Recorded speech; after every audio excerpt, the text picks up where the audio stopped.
Bag-ong protocols sa tanang mga but nga mga OFWs ug returning overseas Filipinos ipatuma na dinhi sa Subo. Gipasaka na sa hukmanan ang kaso batok sa duha ka mananambal nga miatiman ni Barili Mayor Marlon Garcia. Giandam na sa Kapitolyo ang pagpamalit og mga libro alang sa mga tulunghaang publiko sa higayon nga ibalik na ang face-to-face classes. Kini o uban pang kalambuan sa atong lalawigan sa Sugbo, may among ihatod kaninyo dinhi sa Balita sa Sugbo.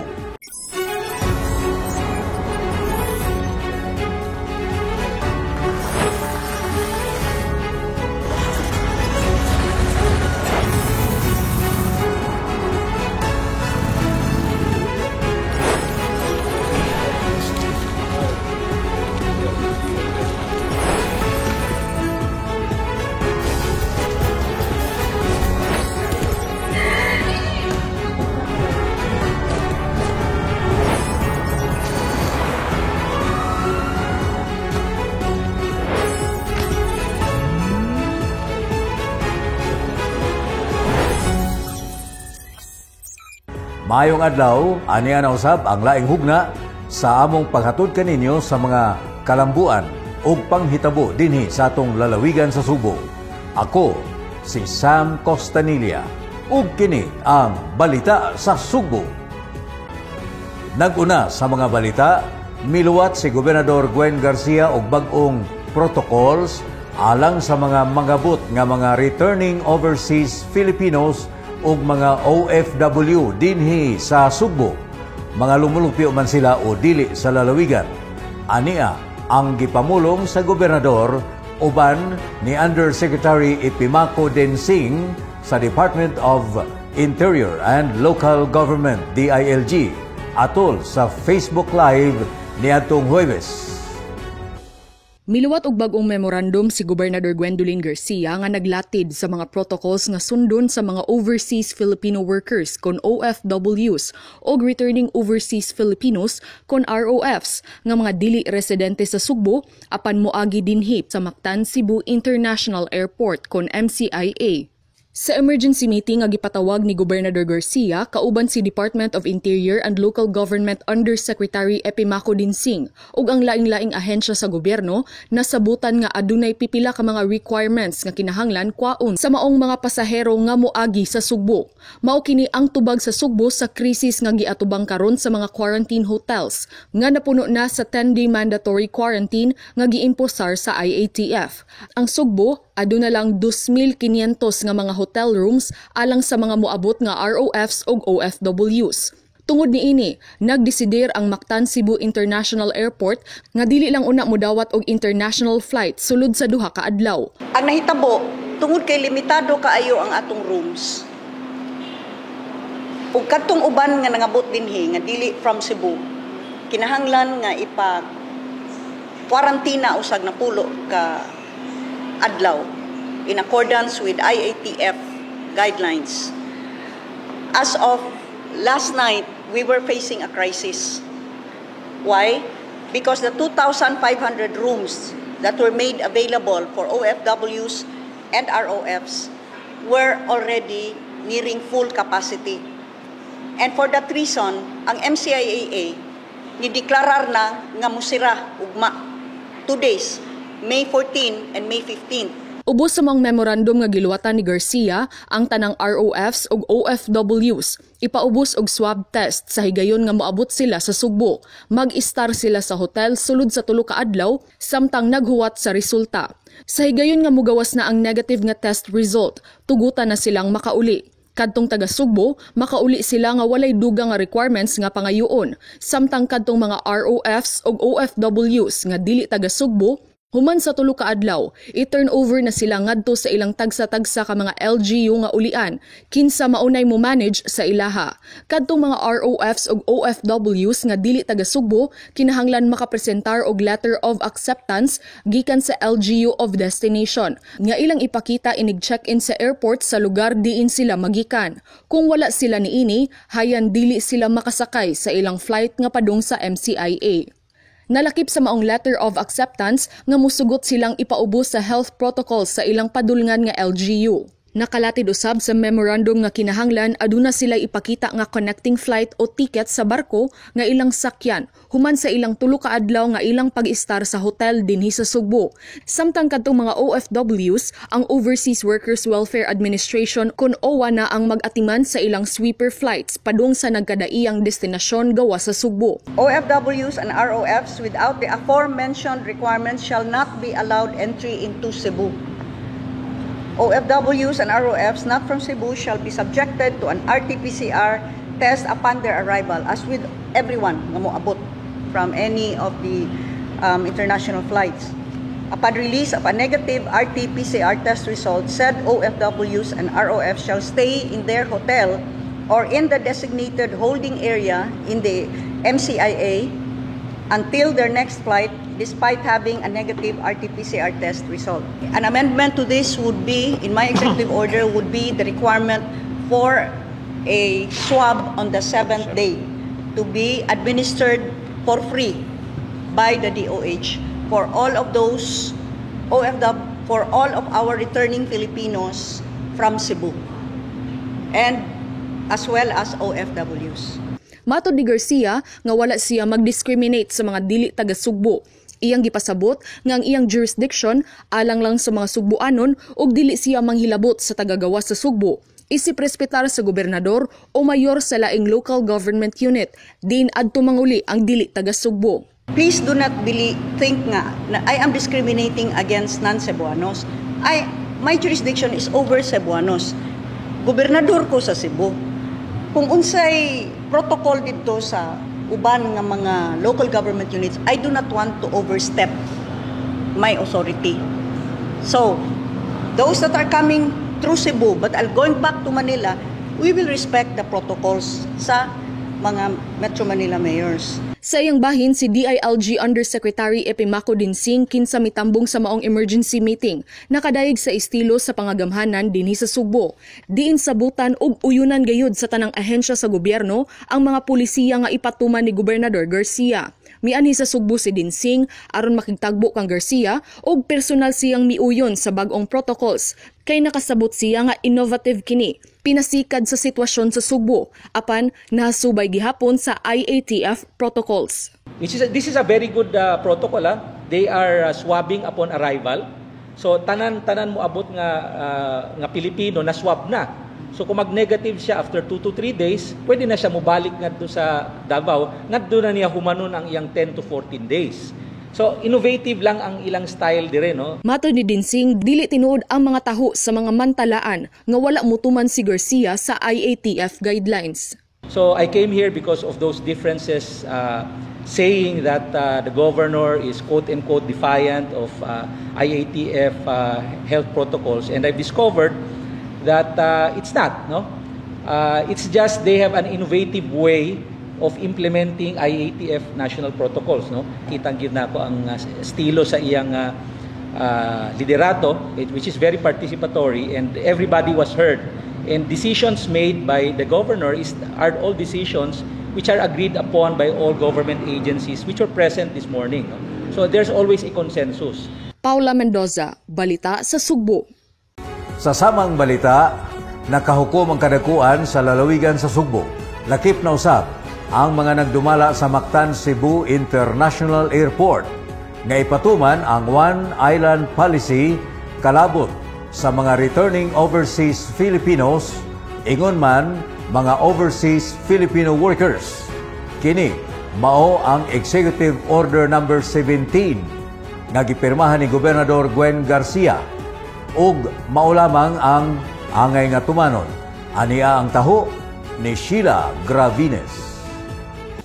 Nagkasinabot ang mga ahensya sa gobyerno dinhi sa rehiyon nga mga miyembro sa Regional Interagency Task Force for the Management of Emerging and Infectious Diseases kon IATF-EID nga ang Executive Order number 17 ni Gobernador Gwen Garcia ang tumanon dinhi sa isla sa Sugbo ug dili ang bag-ong giluwatan nga resolusyon sa IATF sa kauluhan.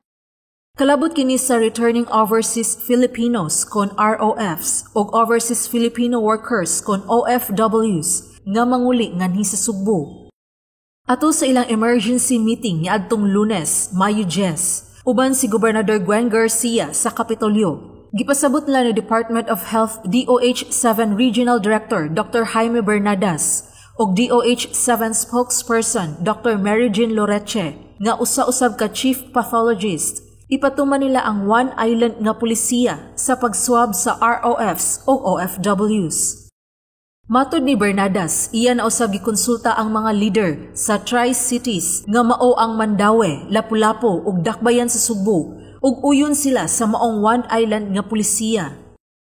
Ubos sa maong pulisiya, tumano nila ang EO number 17 ni Garcia nga iswab dayon ang OFWs ug ROFs sa pag-abot ni ini ug buhian sulod sa 2 o 3 ka adlaw kun mogawas na ang negatibo nga resulta.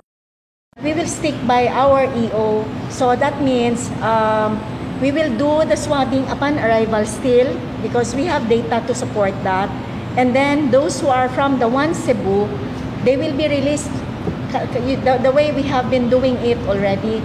Mipasalig usab si Andrew Harrison, Chief Executive Advisor sa GMR Megawide Cebu Airport Corporation, nga ang EO17 nga gi-issue ni Garcia ang ilang tumanon. Samtang sumala ni Attorney Glenn Napoli, Officer in Charge sa Mactan Cebu International Airport, nga epektibo gihapon ug padayon nilang gipatuman ang EO17 ni Garcia. The first thing I told Andrew when he called up yesterday, the EO still effective. Suporta mi sa kuan ni Gov, no? Similar mig stand sa kuan. Nakasabot mi being a local chief executive, ang ato yung katuyuan nga dili nato lisod-lisoron ang atong mga Subuano. Samtang gipalig-on sa Hunta Probinsyal ang executive order sa gobernador, pinaagi sa pagpasar og ordinansa nga nagsagop og naghatag niini og ngipon aron mamahimo ng balaod dinhi sa lalawigan sa Sugbo. Ang maong ordinansa nga gisponsor ni Bukal Jimbo Borgonia napasar ato sa regular session sa Hunta Probinsyal ni adtong Mayo 10 sa una, ikaduha ug ikatulong pagbasa. Ato sa emergency meeting ni adtong Lunes, Mayo 10, nahibaw-an ni Garcia nga gi-insister gyud ni Health Secretary Francisco Duque III ang whole nation approach gyud ang ipatuman dinhi sa Sugbo. Apan gibarugan ni Garcia nga adunay kaugalingong otonomiya ang mga probinsya, lungsod o syudad ug iyang gi-invoke ang Section 105 ubos sa Local Government Code. Matud niya, dili mamahimo nga mas mulabaw pa ang executive order sa Pangulo sa balaod nga gimugna sa Kongreso nga mao ang Local Government Code. Ang IATF giumoy pinaagi og Executive Order number 168 ni kanhi Presidente Benigno Aquino III ug giamen sa panahon nga niabot ang pandemya sa miaging tuig. Nakalatid sa Section 105 sa Local Government Code nga ang National Government o ang IATF o ang Department of Health kutob lang 6 ka buwan nga mamahimong maka-take over sa mga LGU sa panahon sa pandemya. Human sa 6 ka buwan, kinahanglan na sila mangayo og pagtugot sa mga LGU sa pagpatuman sa ilang mga lagda. Ang Executive Order number 17 ni Garcia, iyang giluwatan pinasikad sa Local Government Code. So if need be, I'll fight for Cebu. And I'll fight for this local autonomy under Republic Act 7166, of which my father was one of the framers. Sheila Gravinez, Balita sa Sugbo. Nangandam na ang Kapitolyo sa Sugbo pagpalit og mga libro o uban pa nga mga teaching materials alang sa mga tulunghaang publiko. Sa higayon nga mipadayon na unya ang face-to-face classes. Mobalik si Sheila Gravinez alang sa dugang kasayuran. Idayon gyud sa kagamhanan sa lalawigan sa Sugbo ang pagpalit og mga libro alang sa mga publikong tunghaan, agi og pagpangandam sa higayon nga mahibalik na ang face-to-face nga klase. Ang mga libro nga paliton sa Kapitolyo kay alang sa mga subject nga good manners and right conduct ug social studies nga gamiton sa mga tinun-an sa grades 1 ug 2 o grades 11 ug 12, ingon man reading books alang sa mga kindergarten. Nunot niini ang Provincial School Board naghimo og Technical Working Group kun TWG pinaagi sa suhestyon ni Gobernador Gwen Garcia nga mooy nangulo sa board ato sa ilang meeting ni adtong Mayo 11. Ang TWG mooy mutan-aw og musuta sa mga libro nga paliton kung maayo ba ang content niini og di kalidad usab. Apil na nga dili mahal ang presyo ug muhaom usab sa curriculum sa Department of Education. Mas maayo tingali mag TWG ta ani para ang quality, ang content, ang price. You know, it's important ba ato gining ma-determine ang contents, ang kuan og ang presyo kay dako ba ni. Pero kinahanglan importante ka ang content kay tingalig inig-ingon nga this is an owl unya manok day gidrawing ana ba. Matod ni Bukal Christopher Baricuatro, chairman sa Committee on Higher and Technical Education sa Junta Provincial ug usa sa mga napili nga mulangkob sa TWG, sila ang morekomendar sa mga libro nga paliton sa Kapitolyo nga aprobahan sa gobernador. After makapili ang TWG, we will submit it to the governor with specifications nga nung mamuning gipili na mo. And hopefully, muuyon siya sa TWG. Then, pag meeting na mo sunod sa school board, ma-approve na siya. So, ang TWG langkuban og 7 ka mga miyembro. 2 gikan sa Department of Education, 2 usab gikan sa Junta Provincial, nga nilingkod usab nga mga miyembro sa Provincial School Board. Tag-usa ka representante gikan sa League of Municipalities of the Philippines, Cebu Chapter, Parents Teachers Association, Cebu Federation, ug Business Sector. Nagunang katuyuan sa Kapitolyo sa pagpalit og bag-ong mga libro nga English version mao nga aron mabaid ang mga estudyante sa mga publikong tunghaan sa paggamit og paglitok sa pinulungang English. Hinungdan nga kini mooy angayang gamiton isip language of instruction sa mga tunghaan. Kita man pirmi top notcher bottom lang. Bottom notcher ba? Sa reading comprehension. So, we have to correct that. Nya. Kanang good manners and right conduct. Nawa naman good na good. Wa na tay breeding, wa na tanan. Sa laing bahin, gipasalig ni Gobernador Garcia nga patas nga iapod-apod ang gipalit sa Kapitolyo nga monoblock chairs with arms ngadto sa kalungsuran og mga syudad sa lalawigan base sa gidaghanon sa mga estudyante. Ug andam na kini nga iapod-apod sa higayon nga mahibalik na ang physical o face-to-face nga pagtungha karong tuiga. Sheila Gravinez, Balita sa Sugbo. Ang lungsod sa Badyan dili lang sikat sa iyang Kawasan Falls nga nailhan usab sud ug gawas sa nasod. Aduna usab sila'y canyoneering adventure. Bago lang gibuksan pagbalik ang turismo sa lungsod sa Badyan. Busa mahimo na kamong mobiyahe didto. Bisitaha lang ang discovercebu.gov.ph ug pag-book na. Dinhi sa Cebu, your safety is our priority. Perfect diving sites, manindot nga corals. Ang lungsod sa Moalboal nailhan na sa ilang Cathedral of Corals. O karong bago ang inila nga Sardine Run. Mamahimo usab nga mag-island hopping padung sa Pescador Island ug mag-snorkeling. Kung gusto mo nga moadto sa Moalboal, bisitaha ang discovercebu.gov.ph ug pag-book na. Dinhi sa Cebu, your safety is our priority. Gipasaka na sa Piskalya ngadto sa hukmanan ang kaso batok sa duha ka mananambal nga miatiman ni Barili Mayor Marlon Garcia sa usa ka pribadong tambalanan.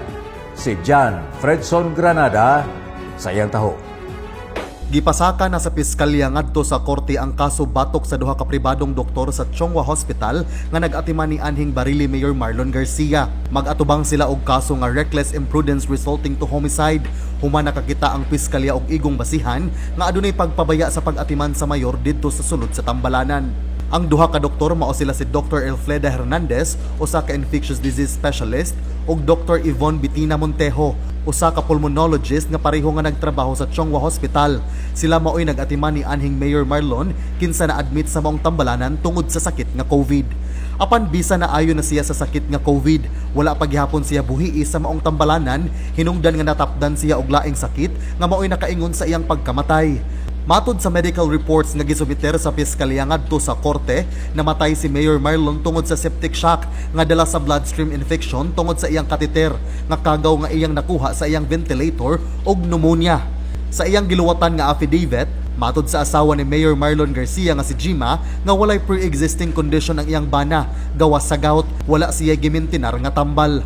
Nakita usab niya nga may arang-arang na sa kahimtang ang iyang bana, gani nakapirma pa kini og mga dokumento. Apa naglibog siya nga nung gikinahanglan i-dialysis iyang bana bisan na ayo na kini sa COVID. Matod sa resolusyon ni Assistant City Prosecutor Verna Mirelos nga giaprobahan ni City Prosecutor Lisieria Lofranco Rabillas nga base sa opinyon ni Dr. Ravi Dorbasula, usa ka infectious disease expert sa Yale University, nga eksakto ang pag-atiman sa duha ka doktor sa una.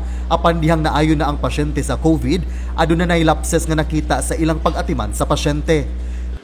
Gipang himakak sa duha ka mga doktor ang mga pasangil batok kanila. Apan matod sa piskal, depende na sa korte sa pagtimbang-timbang. John Fredson Granada, Balita sa Sugbo.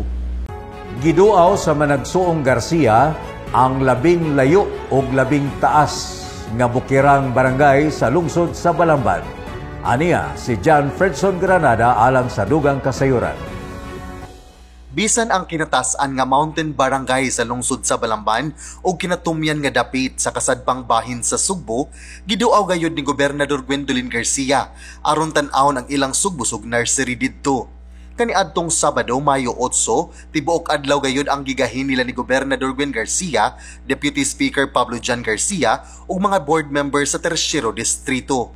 Ang barangay hinatilan mao ang katapusan nga mountain barangay sa Balamban ug boundary na sa dakbayan sa Sugbo ug dakbayan sa Danao.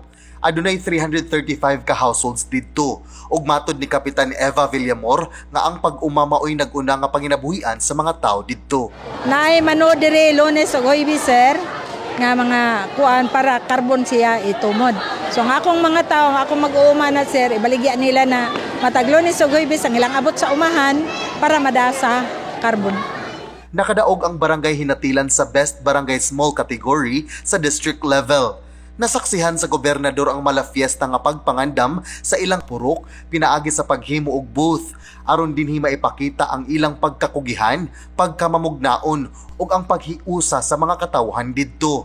Matag booth puno sa pagkaon, mga preskong utanon ug prutas nga maoy abot sa ilang naani. Ni-appreciate me. Nalipay kayo sa akong igsuon. Niining ipakita ninyo nga kahiusahan, kaning kamot, labaw sa tanan ang pag-welcome namo karon. Tingali og naniid mo nako ganina pa. Ang akong pahiyong gikan sa usa ka dunggan ug pikas dili ma-erase. Kaya nalipay kay ko, pangaon ako, nagpuyong tang tanan. Ug unya makit-an gyud ang pagkigsan durot sa tanan, kahiusahan pagtinabangay. Matod ni Villamor, bisan pa man og naa sa tumoy ang ilang barangay, wala gayud sila kalimti ni Gobernador Garcia ug Deputy Speaker Pablo Jan Garcia sa paghatod og kaayuhan ilabi na sa pagpaayo sa kadalanan. Matod niya nga sa una, kapin oras ang pagbiyahe gikan sa ilang bukid padung sa lungsod tungod sa kabati sa dalan. Apan karon gihinay-hinay na kini pagpasemento sa Kapitolyo.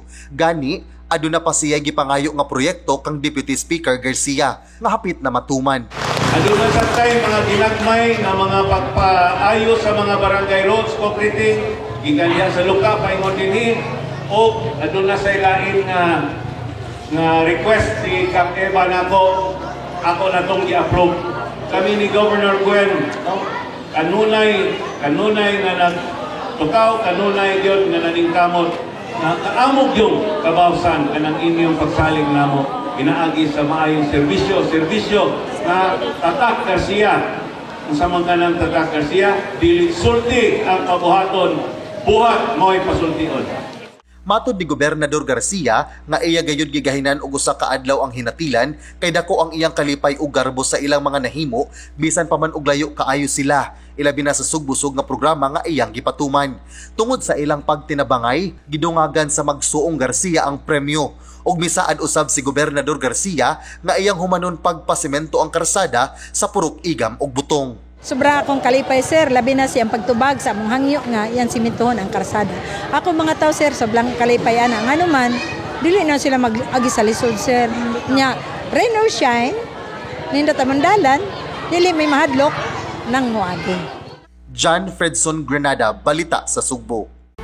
Dako ang damgo ni Gobernador Gwen Garcia alang sa mga tulonghaang publiko kabahin sa umaabot nga sugbusog sa eskwelahan ug hagit usab kini alang sa mga magtutudlo ug mga ginikanan. Dugang kasayuran gikan ni Sheila Gravines. Gidasig ni Gobernador Gwen Garcia ang mga publikong tunghaan ug Parents Teachers Associations kun PTA nga magmugna og mga pamaagi. Diin mo kita sila pinaagi sa pagpananom og mga utanon, medicinal plants ug yerbas, ubos sa sugbusog program sa Kapitolyo. Mao kini ang hagit sa gobernador ngadto sa mga magtutudlo ug sa PTA ato sa ilang tigom sa Provincial School Board niadtong Martes, Mayo 11. Diin siya mo'y nangu. Gusto ni Gobernador Garcia nga gawas nga magamit ang mga utanon sa feeding programs. Aduna usab mugna nga mga produkto nga nagikan sa ani sa sugbusog ug mamahimo kini nga income generating. I would wish for the PTA and DepEd to come up with a program nga magamit nato as part of the school feeding program nato sa mga kuanan kaning mga utanon ug products. And not only that, in the development of mga produktong subuanon. Kaya para doon na sa income ang PTA ba, ang mga teachers. Kung aduna nay mga produkto nga mamugna, matud sa gobernador nga i-tie up niya ang sugbusog sa eskwelahan, ang Sugbo Negosyo nga programa. Bag-o lang gilusad ang sugbusog sa eskwelahan ug nipasalig ang DepEd sa ilang 100% nga suporta sa pagpatuman ni ini nga programa sa tanang mga pampublikong tunghaan. Pinaagi sa maong programa, ang Kapitolyo mohatag og libre nga seedlings o binhi ngadto sa mga tunghaan. Samtang ang Sugbo Negosyo nga programa sa Kapitolyo nagtabang usab sa mga gagmayng magpapatigayon. We can always help in the sense of including them in the katong naay ma-forward sa atong Sugbo Negosyo. Kahatag ta nila coupons for them to develop the produktong subuanon. Kanang inyong mga products nga pwede para mo add og value. For example, vegetable products from the schools, pwede i-train po sa DTI on how to bottle it para meron tang added value na pickled vegetables na pwede po ibaligyan ng school or ng mga teachers ay na PTA. Manang Sugbo Negosyo. If ever kinahanglan sila budget, i-through nato sa Sugbo Negosyo katong coupons. Ang Kapitolyo mohatag og mga proyekto nga pang-infrastruktura, isip premyo sa mudaog nga mga publikong tunghaan. Sheila Gravines, Balita sa Sugbo. Mihatag og 12 milyones ka pisos nga financial assistance ang kagamhanan sa lalawigan sa Sugbo ngadto sa lungsod sa Balamban. Kini aron gamiton pagpatukod sa usa ka footbridge nga magdugtong sa Barangay Ubugon sa lungsod sa Asturias ug Sitio Ubugon sa Barangay Liki, lungsod sa Balamban. Aniya si John Fredson Granada sa iyang taho. Mihatag og 12 milyones nga financial assistance ang kagamhanan sa lalawigan sa Sugbo ngadto sa lungsod sa Balamban aron gamiton sa pagpahimo sa footbridge sa usa sa mga barangay niini. Ang maong tulay magkonektar sa Barangay Ubugon sa lungsod sa Asturias ug Sitio Ubugon sa Barangay Liki, lungsod sa Balamban. Kaniadtong miduaw si Gobernador Gwendolyn Garcia ngadto sa lungsod sa Balamban atol usab sa pagsaulog sa iyang adlaw natawhan ni Balamban Mayor Alex Binghay kaniadtong April 30, iyang gitunol ang maong cheque ngadto.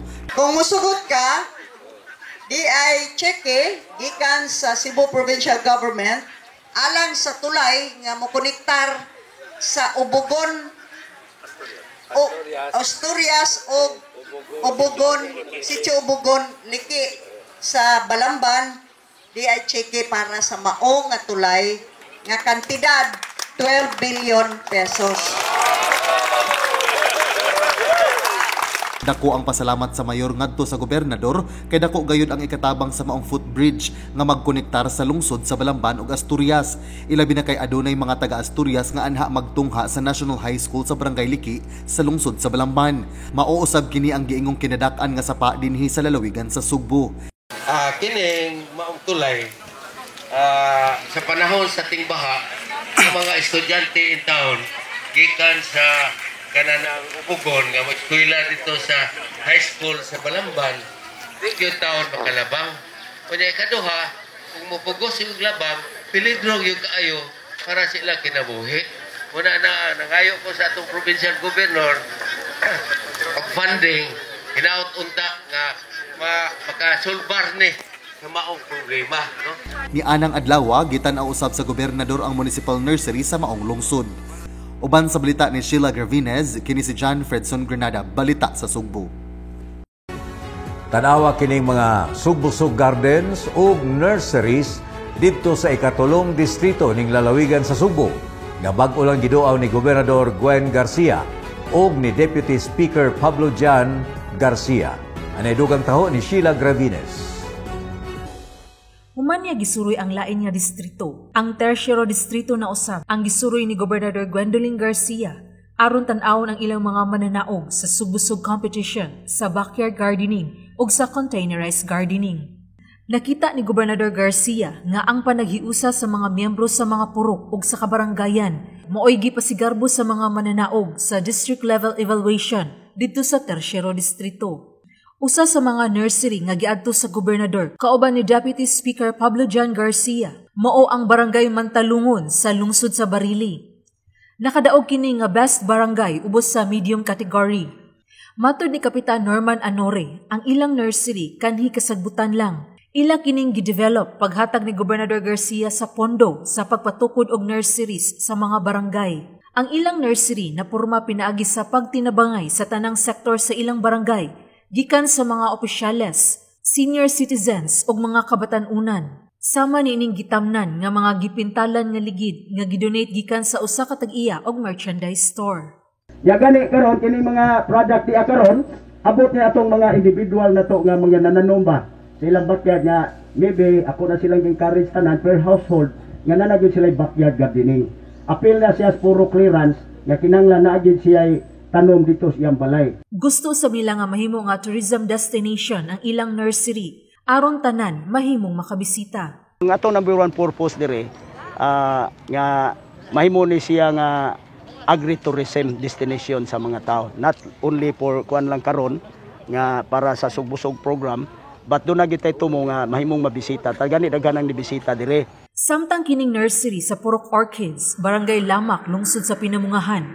Mapasigarbuhon nga ilang na-transform ang kanhi tambakan ug basura ngadto sa usa ka maanindot nga nursery. Kun kanhi plastic bottles ug scrap materials ang anhion aron tigumon, ipatimbang ug ibaligya. Karon, ang tambok kaayo nga mga utanon sama sa petchay ug kamatis ang gibaligya sa mga taga didto. So, ang plano namo nga dili gyud ni namo siya hunongon kay wala ni namo siya giporma tungod lamang sa contest kundi income sa purok. Kay when we started, ang amo yung panghunahuna, I encourage everyone nga dili ta mag-apas sa contest. Kung makadaog man ganit reward na siya. Tungod sa ilang paningkamot, ang Purok Orchids nidaog isip best purok sa tibuok tersyero distrito. Naklaro gyud ang paningkamot sa purok nga nagkahiusa, nagtinabangay. Kana maoy klaro nga testamento unsay mahimo kung magkahiusa. Sa maong adlaw gibisita usab sa gobernador ang City Plant Nursery sa Dakbayan sa Toledo ug Municipal Plant Nurseries sa mga lungsod sa Asturias, Aluginsan, Pinamungahan ug Tuburan. Apil usab sa iyang giduaw ang nursery sa Barangay Pandakan, Pinamungahan nga maoy district winner sa best barangay ubos sa large category. Nakadaig ang gobernador kay iyang nakita ang artistry o pagkamamugnaon sa katawhan. Ang Municipal Plant Nursery sa Aluginsan naan himutang sa The Farmhouse nga una nang nahimong tourist destination sa lungsod. Matod ni Aluginsan Mayor Cesar Ignatius Igig Moreno, dihang nagsugod ang pandemic, daghan ang nangita kung asa na ang The Farmhouse, apan wala silang nagpakabana ni ini tungod sa pandemya. With the program of Governor Gwen Garcia sa Sugbusog, nga brightened up me, nga lightened up din nga atong ibalik ang farmhouse kay daghan kayong nangita. Muna Gob, salamat kay sa imong program Gob. Kay ang farmhouse nanindot og balik, na-enhance ato og balik. Samtang dito sa Pinamungahan, nalipay si Gobernador Garcia kay nakita niya kung giunsa paghangop sa mga mulupyo ang sugbusog program nga iyang gipasiugdahan. Gawas sa mga utanon, gipatubo usab dinhi ang mga binhi sa lain-laing mga prutas, sama sa nangka, longgan, guyabano ug uban pa. May kape ug lain-laing saplings sa mga punuan sa kahoy sama sa tugas, nara, talisay ug uban pa. So can you imagine kung ang tanan mananong pagkanindot na sa Sugbo kay secure na ta sa atong kaunon nga masustansya, libre pa sa chemicals, o labaw ni ana mahimo pa nga maka-earn, no? Makakita gikan sa kaugalingong paningkamot. Daghan ini nga nurseries didto mamahimo gayud nga demo farms matud pa sa gobernador. Niadtong Abril 30, unang gibisita ni Gobernador Garcia ang Municipal Plant Nursery sa lungsod sa Balamban, kauban gihapon si Kongresista Garcia. Uban sa report ni Paula Mendoza, Sheila Gravines, Balita sa Subo. Kahibaw mo nga harmless ang mga whale sharks? Ug mamahimo usab kamo nga maka-interact nila? Dito sa lungsod sa Oslo, mamahimo kamong mulangoy kauban ang mga butanding. Kung gusto pagayon mo og dugang nga adventure, suway ang paragliding. Bisitaha ang discovercebu.gov.ph ug pag-book na. Cebu, your new health and wellness destination.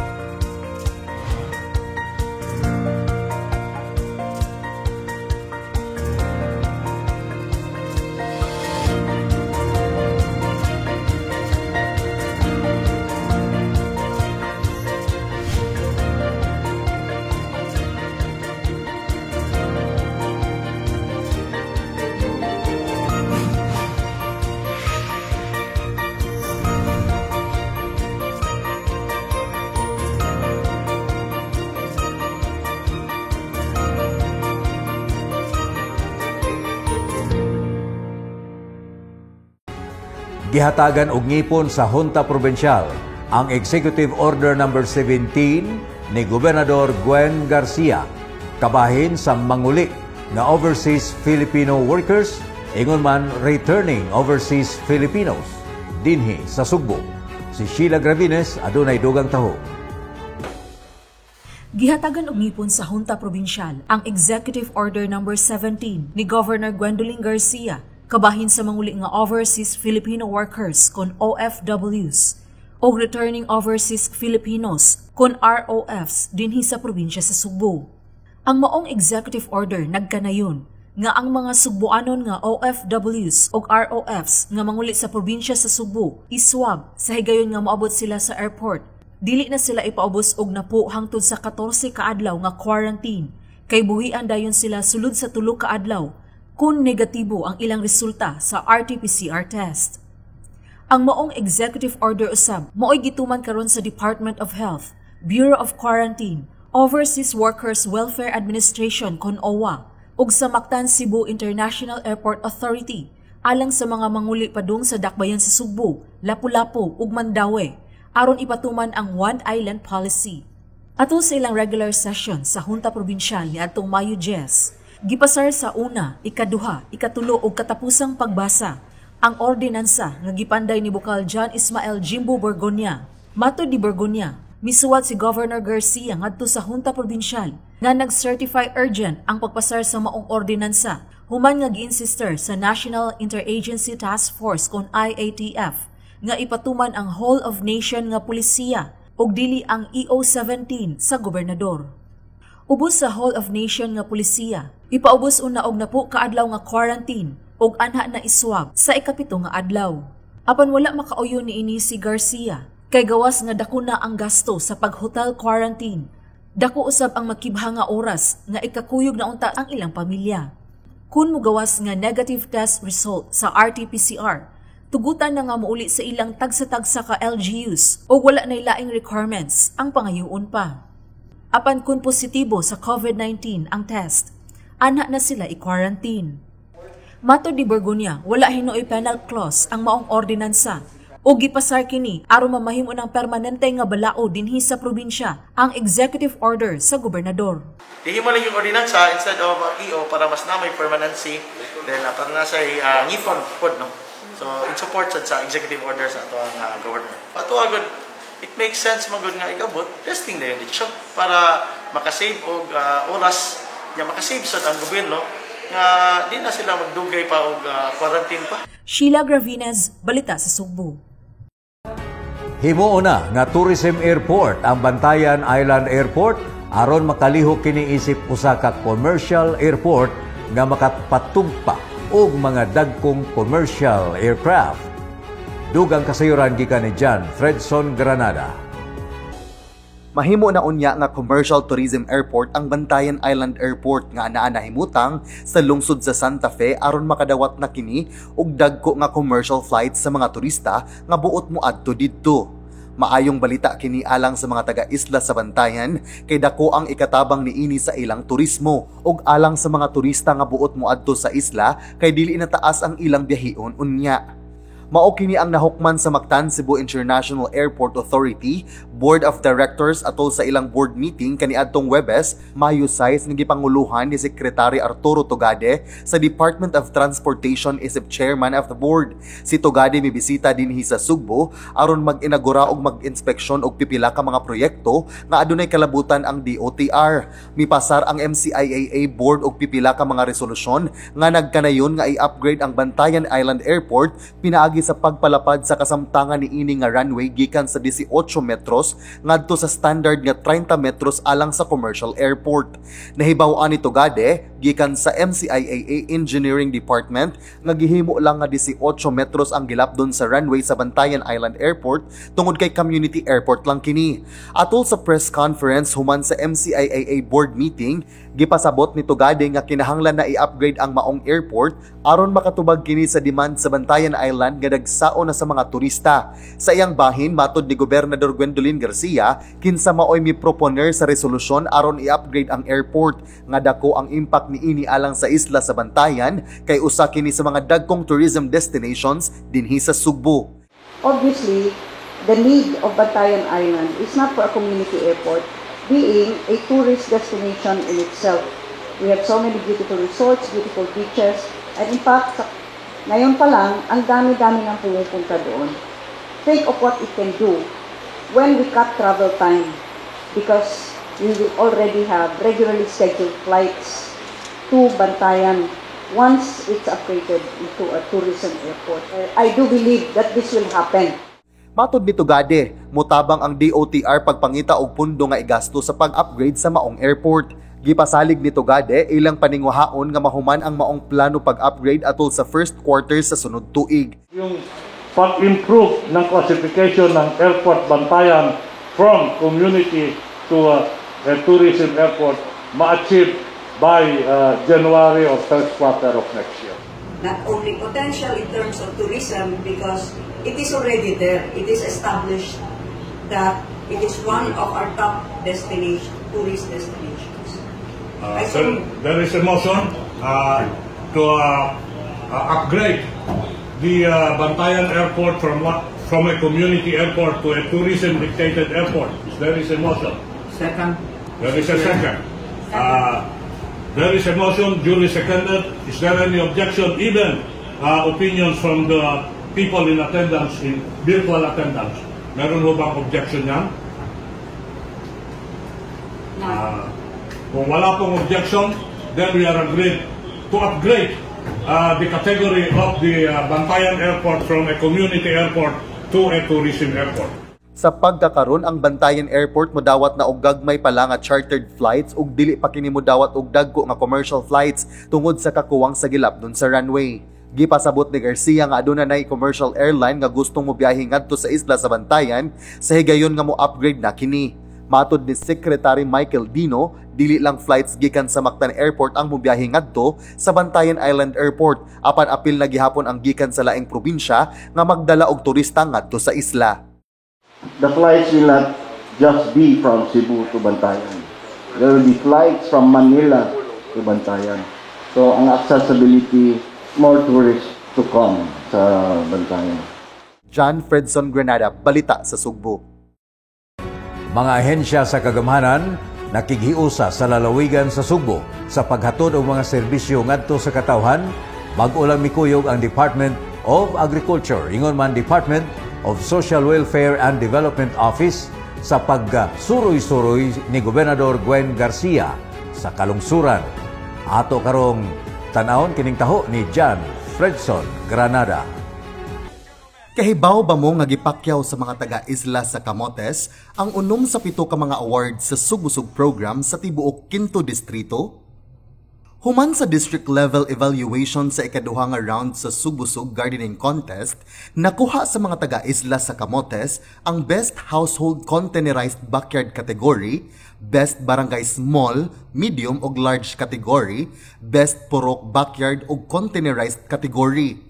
Kaniadtong Mayo 3 hangtod 4, Lunes ug Martes, gilibot ni Gobernador Gwen Garcia inubanan nila ni Department of Agriculture Regional Director Salvador Diputado, Bukal Red Duterte ug Bukal Miguel Magpale ang tibuok isla sa Camotes aron personal nga bisitahon ug i-congratulate ang mga mananaog sa Sugbusog program.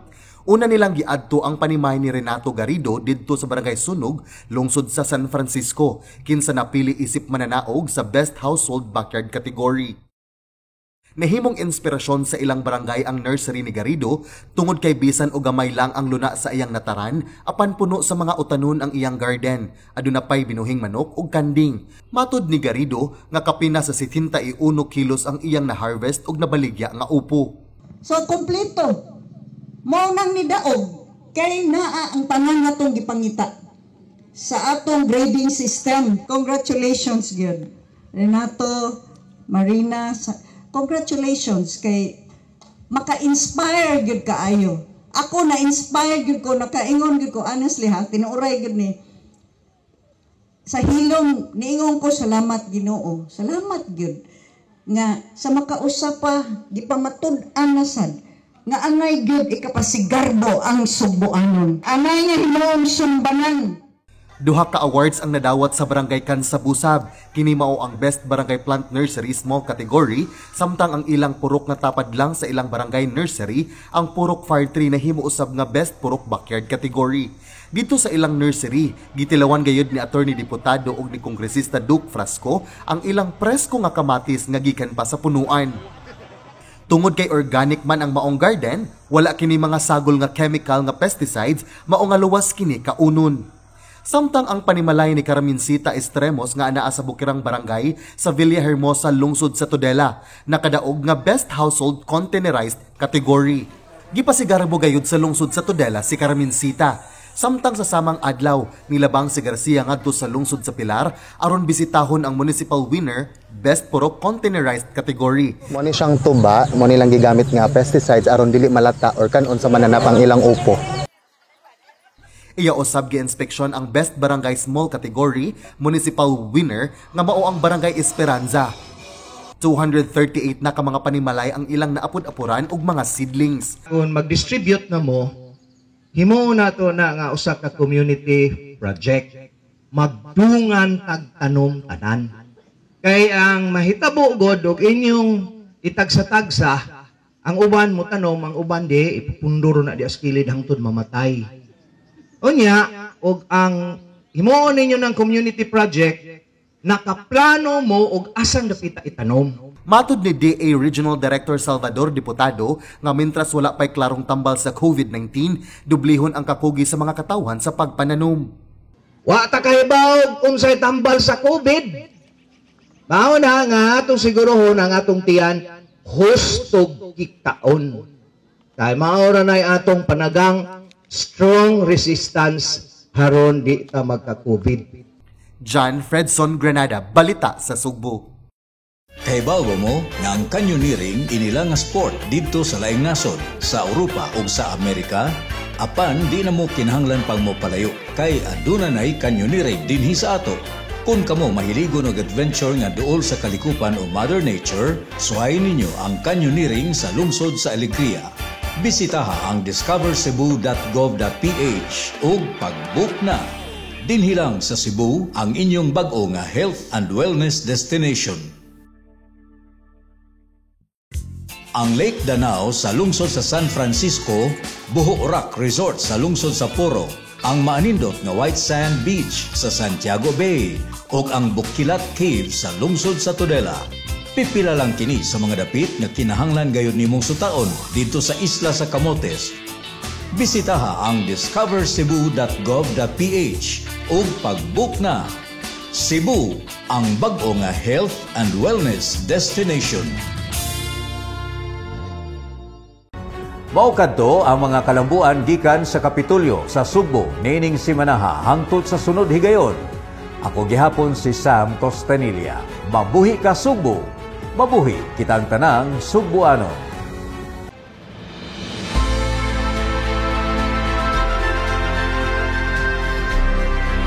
Preserving Cebu's heritage and culture is significant in ensuring that future generations have a good grasp of their identity as a people and as Cebuanos. This has been one of the priorities of the Cebu provincial government under the leadership of Governor Gwendolyn Garcia.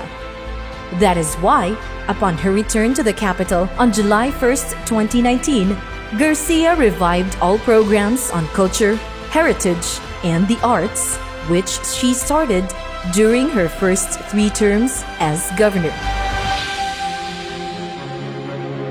Governor Garcia issued Executive Order No. 1 mandating the permanent stoppage of any and all works that will modify, alter, or destroy the Capitol building and its surrounding. The building was declared a historical landmark by the National Historical Commission of the Philippines, or NHCP. In its 2021 annual budget, the Cebu provincial government set aside close to 3 billion pesos to fund the construction and restoration of cultural heritage buildings, parks, museums, and other heritage sites throughout the province.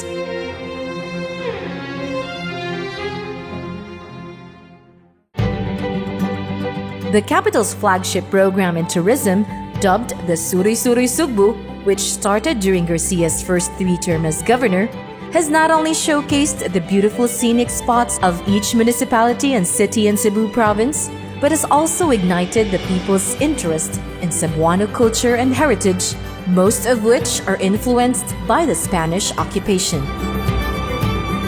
Interestingly, after the series of Suri-Suri Sugbo activities and motivated by the governor's conservation efforts, the towns and cities in the province now have their own museums where artifacts, old items, and art pieces are displayed.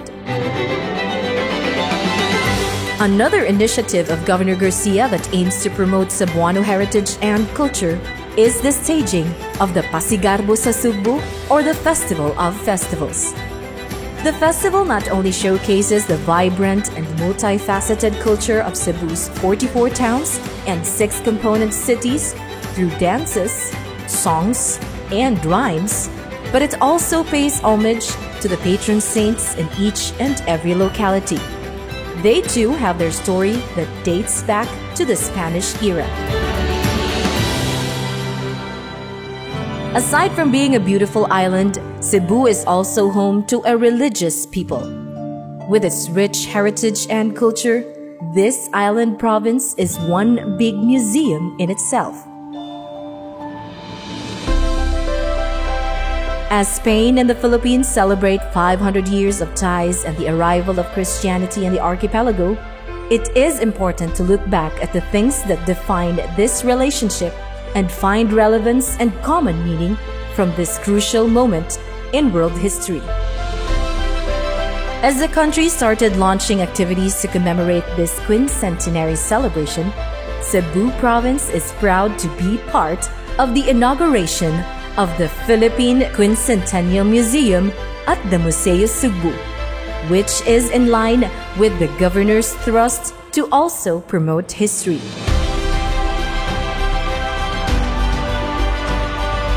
The ties that bind the Philippines and Spain are long, rich, and enduring. And the Cebu provincial government, with Governor Gwendolyn Garcia at the helm, will continue to preserve this along with our culture, heritage, traditions, as well as our arts, craft, and architecture, for therein lies the text of our story as a people.